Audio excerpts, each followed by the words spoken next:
mama, I made it to Forbes.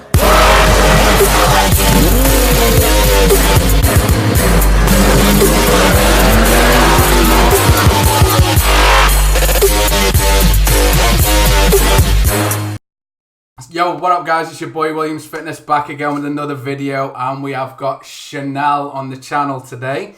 We are gonna, obviously those who don't know who Chanel is, she is obviously the ex-partner of Rich Piana. We're gonna skip straight past that because obviously if you don't know who Chanel is, you've been living under a rock. So Chanel, obviously I reached out to you to obviously do a video on you. I wanted it to be solely and specifically about you, how far you've come, you know, over the last 2 to 3 years. You've obviously got your Positively Evil brand, your modeling, the Instagram thing, YouTube. Let's just start with the Positively Evil. Now, I've been on the site several times. I have got a hat that my ex-partner stole. I have. Yep, I swear. It was the grey one with the, where it looks a bit like the Louis Vuitton half pattern. Yeah, the luxury print. Yeah. So yeah, obviously you don't just do, it's not just like female clothes, there's a lot of male guys. Obviously a lot of my demographic is male guys. There is a few hoodies on there that I've eyeballed today that I'm pretty sure I'm going to be picking up today. Oh, sweet. Well, thank you. So, what's the meaning, the message behind Positive Evil? Where did this all come from? So, as much as I appreciate that you really want this to be solely about me, you can't really talk about me or my brand without, of course, talking about Rich. Okay. And he very much was a huge inspiration behind Positively Evil. So, he would always say, bad shit happens to everybody all the time. You have to learn to take those negatives and turn them into positives. Yeah. And him and I also talked about creating a shoe line, calling it Evil Shoes, and the V was going to be a 5, so like a Roman numeral 5, so that it would be an homage to 5%, so kind of be a part of that in a sense. But with his passing, his horribly untimely passing, I wanted to take that bit of things that we didn't get to do and create something else with it. So he is most definitely the inspiration behind that. Anytime you wear something that says Positively Evil or like a hat or something and it says that, you look in the mirror or you take a selfie and it actually says love, because you're taking the ultimate negative and turning it into positive. Granted, evil is spelled incorrectly, technically, but it's like the schematic sort of pronunciation of it where you're like, oh, okay, I get it. Okay. I didn't even think of the twist on the evil. That's really clever. I love that. No pun intended. Other thing about it that has to do with Rich is that I've always felt like it's almost like everything is from his point of view on the other side. Okay, I love that. It's a good message as well. Okay, so obviously you've got your brand. You obviously do modeling on the side of that. What's going on with your modeling at the minute? I mean, you've told me you've got like an audition coming up, and come on, give us the gossip. And it's so crazy to me because I feel like I'm too old to be doing this. I'm 33 now. And I'm 34. Don't say that.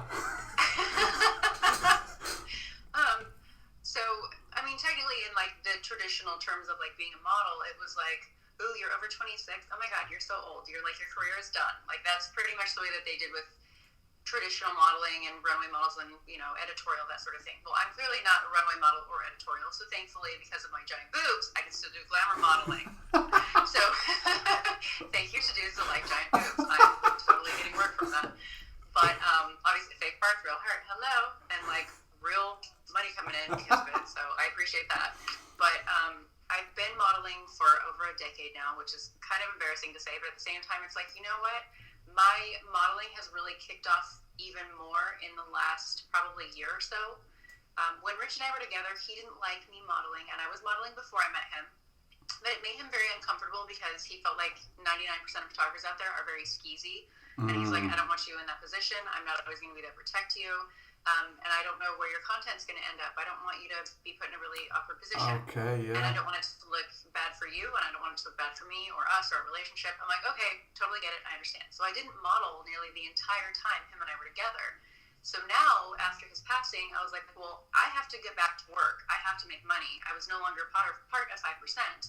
So it's like, okay, put your big girl panties on, get your ass out there and get to work. You got bills that need to be paid.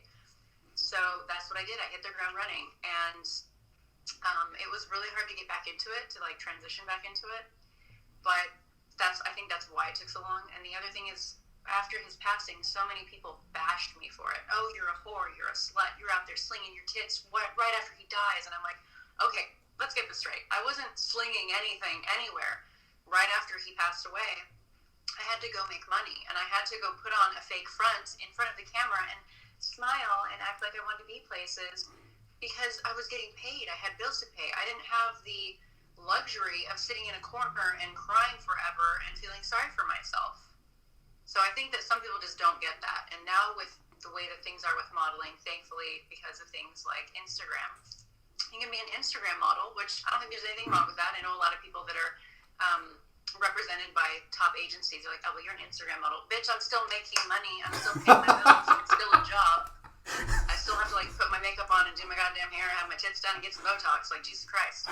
We do the same shit. You just like are a skinnier version, and you like have to walk around and get your work done. I get to fucking sit at home and be like, hey, I'm checking it out. So, like, it's different for everybody, but I'm thankful I have that opportunity because of the internet.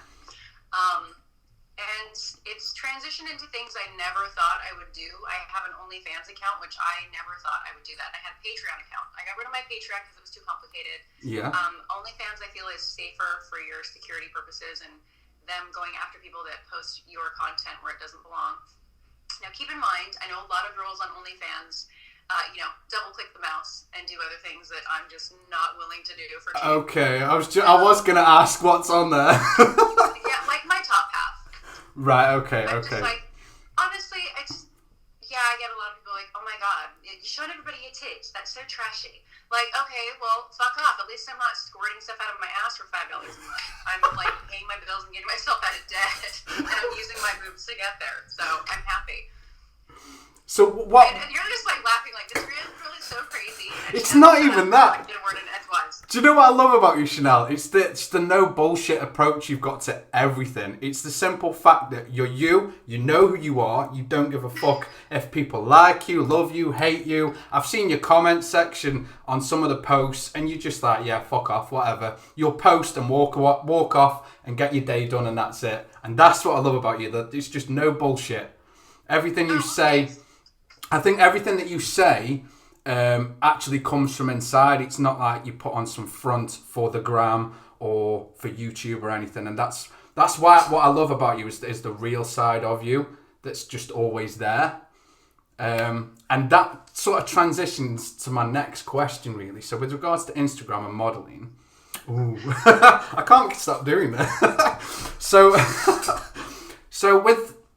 with Instagram, with modeling, what advice would you give these younger girls coming through now, like real world advice, if they want to do or follow in the footsteps that you've done like previous?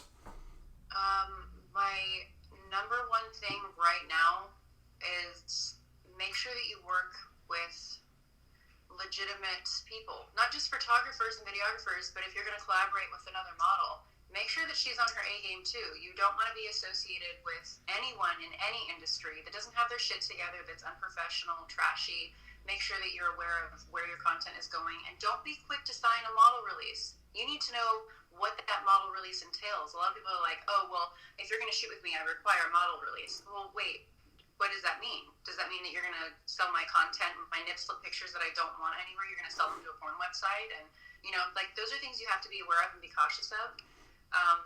Taking care of your skin is a huge thing, because whether you're going to start at freaking 20 or you're going to start at 30, you have to have good skin. It's got to last you a while. Taking care of your body, diet, nutrition, working out. So, I mean, if I knew at 20 the things I know now, I probably would have been one of those Insta famous bitches, and I'm not. Like, I'm on a small scale like some people. Oh, no, you are. But, I don't have millions of followers. And I think the girls that do are the girls that were on their A game, and they were well informed from the jump, and I wasn't. Everything that I've been through and I've gotten on my own, trying to figure shit out on my own. Nobody gave me a handout. Nobody wanted to help me. When I was younger and I tried to get on with agencies, they wouldn't take me because they'd be like, oh, well, you're too fat to be an agency model, or your boobs are too big, or we don't like your nose, you have a big forehead, you need to be blonde, or you need to be brunette, you have to have red hair, you have to be unique. There were so many things I've literally had like 4 different colors of hair, black, blonde, red, brunette. I've been through it all because I wanted it so bad. And it turns out all I had to do was be myself on social media. So from my point of view, being me works out great. But maybe you suck as a person. So maybe you need to be fake online because, you know, you don't have the right personality for it. So you have to fake it to make it. I think that if you have a very drab personality, like it's probably this kind of persona being you is not going to work out for you. So you do have to find your niche. Maybe you're the kind of model that just needs to sit there, keep your fucking mouth shut, and look good. Like, good for you. I'm not that girl. I feel like my personality really helps to, I don't want to say sell me as a person, but I think that it turns people onto me more and liking me more because I'm like, sweet, if you like me, high five. If you don't, there's the fucking door. Don't let it hit you on the ass on the way out. This is what I'm saying. This is what I'm saying. I talk really fast too. I love it. Just carry on. So you basically what you're saying is just be yourself. If you've only got the looks, fake it till you make it, sort of thing. If you were to give yourself one piece of advice with regards to anything from training, dieting, you know, making a brand, modeling, what would that one piece of advice be? If you could go back to a younger self. It definitely would have to do with diet and working out. Yeah. And it's hard because it's like diet and working out is such a big part of it, but skin, I wish that I had taken much better care of my skin when I was younger. So it's like those two things are just like, it's hard to pick between those two because I think that those two things, like physically, probably would have set me apart from other people a bit more when I was younger. What, like more like petite or? Yeah, definitely more petite and understanding body composition. And okay. Yeah. I think that that's like the biggest thing. I mean, I look like a walking blow up doll now with all the shit that I've had done. The only real thing about me anymore is my personality, like no joke. So yeah, but that's your biggest selling point, I think. Yeah, but that also puts me in a certain niche, and it's also, you know, like the kinds of pictures that I take. Like the picture I posted today, I'm just standing there in like red lingerie. But because I've got clown tits and an ass, people are like, yeah, like, like your naked picture, you know? But like a petite girl who perhaps doesn't have giant fake boobs, oh my God, you look so pretty. Oh, that's so elegant. You look so ethereal. But like, you know, when you're built like a walking blow-up doll, you are definitely catapulted into a certain direction of being marketed. So I'm trying to embrace it all these years later and be like, yo, I went to the porn convention. I had a great time. Everybody fucks. High five. We had a good time and had some laughs. Because me trying to go to a fitness expo, it's very repetitive. Yeah. I'm never going to have a six-pack because, yo, I don't want one. And the other thing for me is Rich. Rich is all around me, and I love him, and I'm thankful for that. But it's like you're saying, you know, you don't want to always make it about Rich. And every time I step into a fitness expo, it's about Rich. It's about how he died. It's about drama. It's about bullshit, and people ask really rude, personal fucking questions every time. So I'm like, you know what? I'm going to go be around my people. I'm going to go to Comic-Con where there's less people that are judgmental. I used to love going to Comic-Con when I was younger. The Renaissance Fair. I need my freaks and geeks, man. And that's why I went to the porn convention, because I need my freaks. And they're fun, and they're not judgmental. And, you know, you got to expand your horizons, expand your audience. So I guess that would probably be another piece of advice that I would try to give to people. Don't try to fit into the niche everybody else is trying to fit into right now. Find your niche. Find what you're passionate about, what you're interested in, because otherwise you're going to be like, oh, well, she's like a blonder version of so-and-so, or she looks more brunette than the other girl that does the same thing. You have to find your niche. Like you're trying to be somebody else. Pretty much. Okay. One question that somebody on Facebook's asked me to ask you. I bring this up a lot because I've personally had this, believe it or not. How do you deal with dick pics? That depends. So on Instagram, I'm going to get a bunch of them now, but I don't get nearly as many as you would think. I honestly probably only get... Oh. Sorry, I got a phone call. I haven't figured out how to shut it off by calling me. I apologize. That's all right. So I probably get like 2 or 3 dick pics a month, which is fine, guys. I don't want any more than that. Please don't send me dick pics. But most of the time I just ignore it because it shows up in like the filtered messages. But when it comes along with like a filthy message, I usually try to figure out if they have a significant other and then take screenshots and send it to the significant other. I'm like, yo, do you know your man is doing this? Girl, you need to be leaving him. Like, I'm not trying to be all up in your shit, but he's trying to be all up in this. So bye. On my OnlyFans, I have some very interesting subscribers, and a few of them like to do cuckolding and like cock gauges. Do you know what that is? I know cuckolding. What's the gauges one? So the cage is like, it's like a metal cage that you stick your flaccid penis in and you lock it. And if you end up like trying to have an erection, or it just naturally happens because you're, getting titillated, it hurts because you're in a freaking metal cage. I'm like, whoa. So these dudes are like, can I send you a picture? And I'm like, you know what?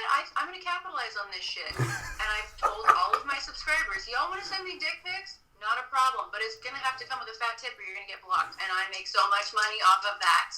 So I'm just like, okay, thank you. I'm not complaining about weird wiener in my box if I'm getting paid to look at it. If I have to look at weird wiener for free, I feel like my eyes are being raped. Like, it's totally not cool, bro. That is smart business sense. And now they're all going to be like, oh, well, fuck her. She doesn't even like looking at my weird wiener. I'm not sending her a dick. You might get more. You might get more dicks, though. You might need to do, like, a package deal. Yeah. Like, send me a dick pic for $20, send me a dick video for $50, and I'll send you back a thumbs up.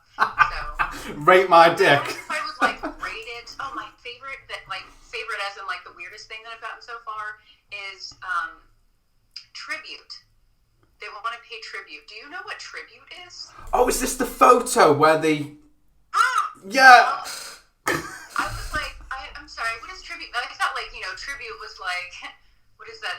The Hunger Games. I pay tribute, whatever. Like, what are you gonna give me a bird or like give me money? Sure. He's like, no. I'm gonna like print out a picture of you and just like all over your photo. I'm all, what? He's like, does that do anything for you? I'm all, if it's accompanied by like $100, maybe, but I'm not. Otherwise, I'm gonna feel really disrespected. Like, what? Like, do you wipe it off when you're done?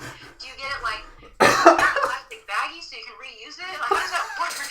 They're laminated. So I get some weird stuff, and there are people in the fitness community that are like, oh my god, she's gone so downhill since Rich passed away. She's so fucking trashy. And I'm like, please, girl, you were the one who's like squashing dudes between your legs on muscle worship sites. It's basically the same shit. Just because you have a six-pack and you're showing everybody your hoo-ha with a guy's face being crushed in between it doesn't mean you're any better than me. I'm just very open about what I'm doing. A lot of guys are like on gay for pay sites so that they can afford their steroid cycle to go win a $5 trophy. Good for you, bro. I'm trying to get myself out of debt and pay my bills. So if people want to look at my tits in the meantime, high five. Thank you very much. I appreciate it. You are the best, I swear to God. Right, I have got some questions from Instagram. So, one's from Dineshi that wants to know how old you are, which was, I think you said 33, wasn't it? Jizwarat. When are you going to India? I honestly don't know. I actually was just asked to attend a gym opening in February, but that's kind of fast approaching, so I'm not sure. India sounds really cool. I actually just shot with a supplement company that's based out of India, and they're like, oh yes, you should come to India. Everybody would love to see you. And I was like, well, okay, cool. But then they showed me like videos of like the crowds of people, and I'm like, bro, I have anxiety. I don't know about that. That's serious. That's a lot of people. You can get touched up. Marcel Ditcher wants to know, what's your workout routine? So I was doing fasted cardio. I've slipped off my fasted cardio bandwagon. But I do cardio once a day, whether it's fasted or after I do my weight training. But I literally train every freaking day. So 7 days a week, I don't take a day off. But 1 day out of the week, I do just do an hour of cardio so that it's not always weights all the time. And sometimes it's not like bis and tris or back and bis. Sometimes it's just abs. It's all abs or it's all booty instead of like legs and butt. So I definitely mix it up quite a bit, but I don't have like Monday is chest day. Chest is actually the one thing that I don't work out because I don't need to. I don't want to like ruin my investment. So I don't do chest. But everything else, I work out 7 days a week. Okay. Ivaz Gualano wants to know who your favorite Instagram icon is.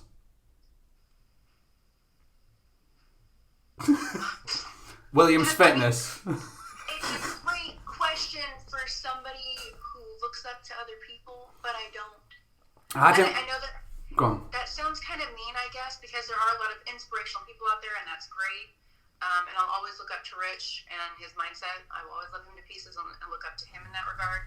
But a lot of people have asked me, like, who's your idol or who's your idol growing up? I've never really, I feel like, idolized anyone, and I don't ever put anybody on a pedestal, I feel, above me, even on Instagram, because I feel like, in a sense, you're putting yourself down when you do that. That is the best analogy you could have come up with. I agree 100%. I don't buy into how many likes people have got, followers, subscribers. If they're nice, I'm nice. If they're not, like you say, fuck off. Yep, pretty much. So yes, sadly, there's somebody I really look up to. Yeah, cool. Okay. Have you got any collabs coming up with anyone on Instagram then? Not that I can think of right now. No? It would be great if I did, but I don't. I'll come do glutes with you. Yeah, right on. Let's start flexing the gym, man. So, are you still doing the keto then? Is that still your regular? Yeah?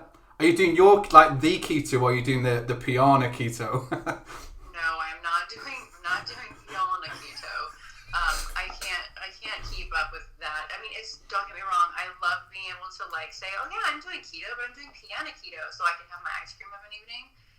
I wasn't losing any weight, though. I was staying around, I don't even know the fucking difference between kilos and pounds, but I was like 133 to 135 pounds, roughly.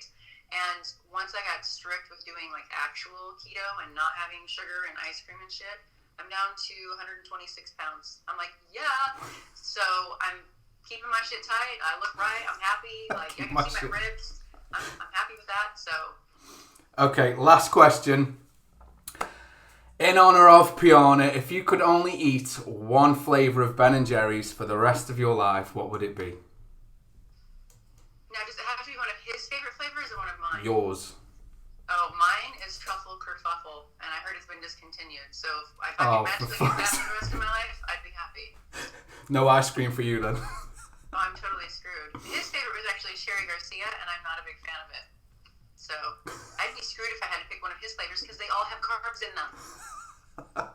So is there anything you want to say or sign off with? Because obviously I'll put the links into obviously your YouTube, your Positive Evil site, Instagram and stuff, but is there anything you want to say to any of my followers?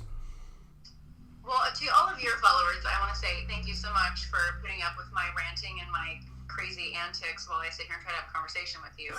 I also want to say to anybody listening, like I said previously, life sucks for everyone at some point, whether it's just that you were dealt a shitty hand as a kid and it's just always maintained with you, the death of a close loved one, like my situation, you lose your job, you have cancer, like all kinds of illness. Whatever it is in your life, you can get past it. I know that it's very, very difficult, but you can get past it. The biggest thing that is so important is a support system.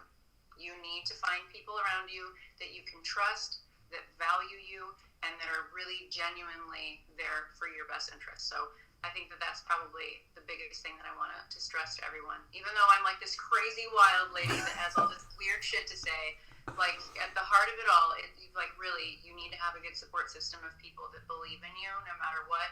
And you have to learn to take any negative that life throws at you and turn it into a positive in any way that you can. Otherwise, that negativity is going to eat at you like cancer, and it's going to swallow you whole, and you can't let that happen.